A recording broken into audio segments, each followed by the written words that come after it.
Hello everyone, welcome to Chapter 1, Section 5 of the online video course, Chinese Traditional Culture and Spiritual Healing. My name is Wang Yan, a professor of Guangdong University of Foreign Studies. Professor, you always mention Tao in your courses. What is Tao? Tao is the core concept of Taoist philosophy. However, how to understand it is the most controversial issue in Taoist studies. Taoism covers a variety of discussions about Tao. In my opinion, Tao is the root of all things, in two aspects, the root of time and the root of existence. First, let's come to the root of time, which means that Tao is the root of all things in the universe, that is, the Creator. According to Tao Te Ching, there is something that existed before the universe. I don't know its name, and just call it Tao. Tao begets one, one begets two, two begets three, and three begets all the things. It's Tao that creates everything in the world.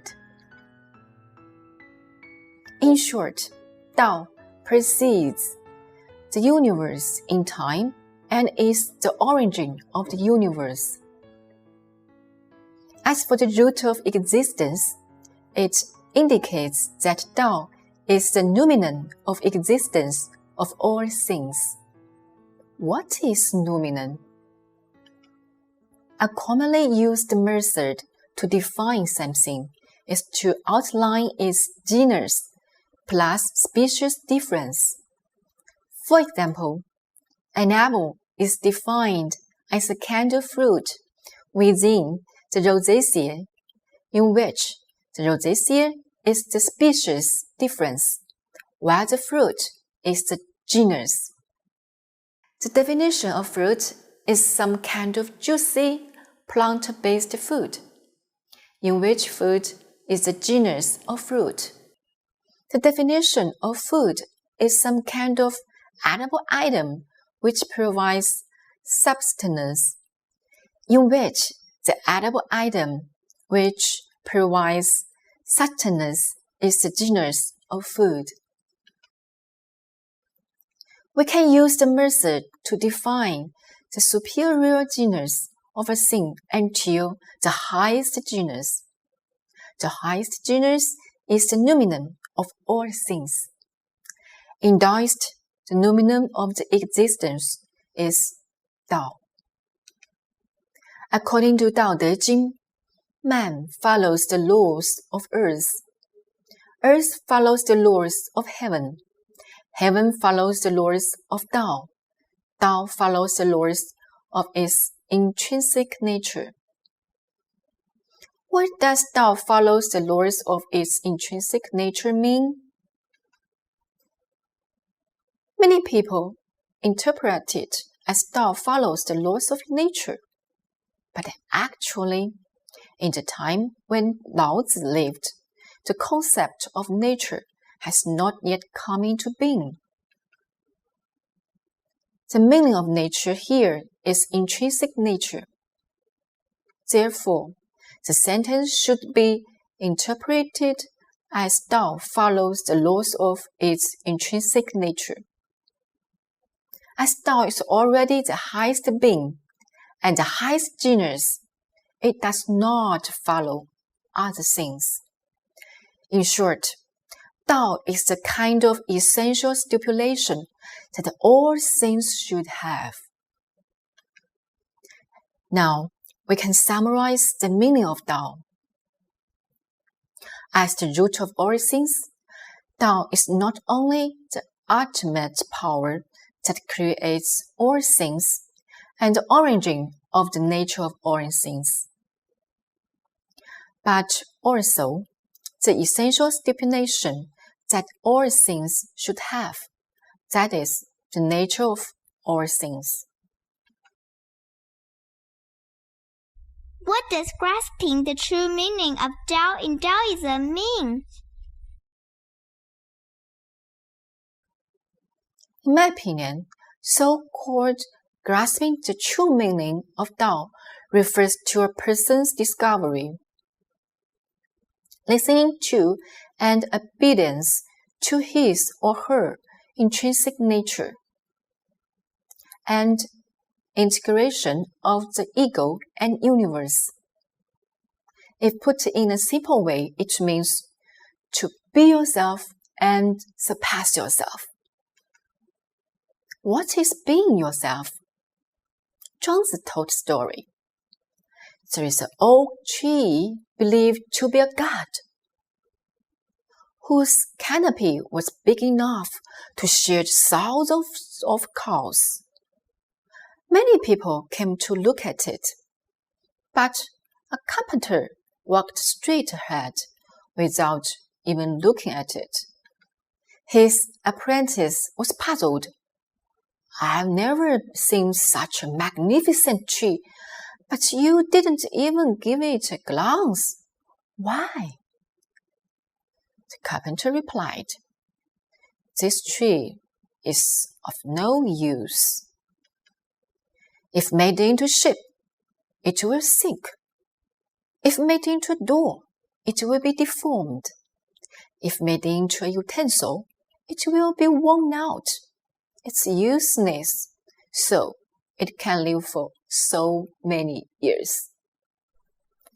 After the carpenter returned home, the oak tree appeared in his dream.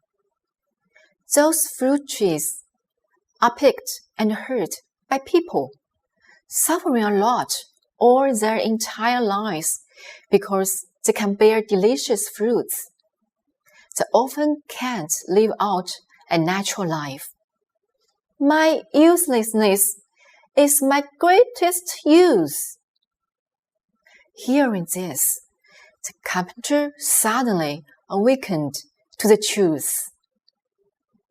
The carpenter dismissed the oak tree at first because he viewed the value of the tree from the perspective of a carpenter. This tree cannot be used as timber and therefore has no circular function. Viewed from Taoism, its greatest function is having preserved its integrity. To have a circular function means to be enslaved by the expectations of others, while to have no circular function means to exist for oneself.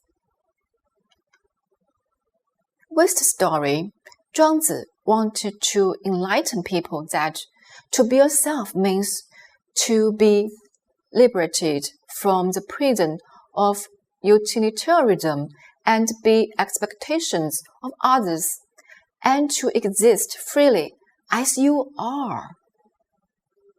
This is exactly the realm of Xiao Yao You, namely living freely by one's natural instinct, advocated by Zhuangzi.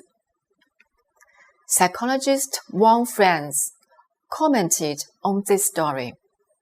Obviously, the carpenter understood his dream. He understood that fulfilling his own mission is the greatest achievement of mankind. If this story is interpreted in terms of psychology, the oak tree symbolized the process of self-development. Self is a core concept in Carl Jung's analytical psychology. Generally speaking, it refers to the inner true self, which is similar to what I mean by intrinsic nature. Individualization means a person will ultimately become a unique individual of himself, and at the same time be incorporated into a whole, that is, gathering the world in himself. As I said, John's individualization means the same as John's grasp the true meaning of Tao. That is, be yourself and surpass yourself, as I mentioned earlier. What is surpassing yourself? Transpersonal psychology, also known as spiritual psychology, can help us understand it. Transpersonal psychology holds that, in addition to body and mind, human beings also consist of spirit. Psychology should focus on not only the mind, but also on spirit. People should understand themselves in the overall framework of body, mind, and spirit. Mind is just the ego, while spirit is the greater self, connected to the universe. Transpersonal psychologists emphasized that the human mission lies in not only self-realization, but also self-transcendence. Weber, a representative transpersonal psychologist, divides human consciousness into 4 basic levels. The highest level of consciousness is the stage in which a man's innermost consciousness is identified with the ultimate reality of the universe, that is, the spirit level. This level has no boundaries. The individual realizes that he or she and the universe are essentially an organic whole. The self is not only an organism, but also the creation of the entire universe. Therefore, it is also called the consciousness of the universe and the highest identity of man. The highest level of consciousness described by Weber is the state of self-transcendence, which is highly consistent of John's all things are one with me, after man grasps the true meaning of Tao. Professor, it seems that self-transcendence is a very mysterious state of mind. How can we go into such a state? There are many ways to achieve the state. John's put forward several techniques for being empty, like the fasting the mind and sit down and forget everything. Transpersonal psychology believes it can be achieved through meditation, mindfulness, etc. I once went into that stage in a hypnosis class, which was an unprecedented happy experience. When we devote ourselves to something we love, we can also embrace this kind of experience in which we share the same frequency with the world, namely flow in psychological language. I will talk about being empty, mindfulness, and flow in Chapter 453 of this course. Please stay tuned. We've now reached the end of Chapter 1, Section 5. Before we finish, I have some questions for you to think about. You can see them on the screen now. Please pause the video to think about them and continue when ready. What is Tao? What does Tao follows the laws of its intrinsic nature mean? What is being yourself? What is surpassing yourself. Thank you very much for watching. Take care.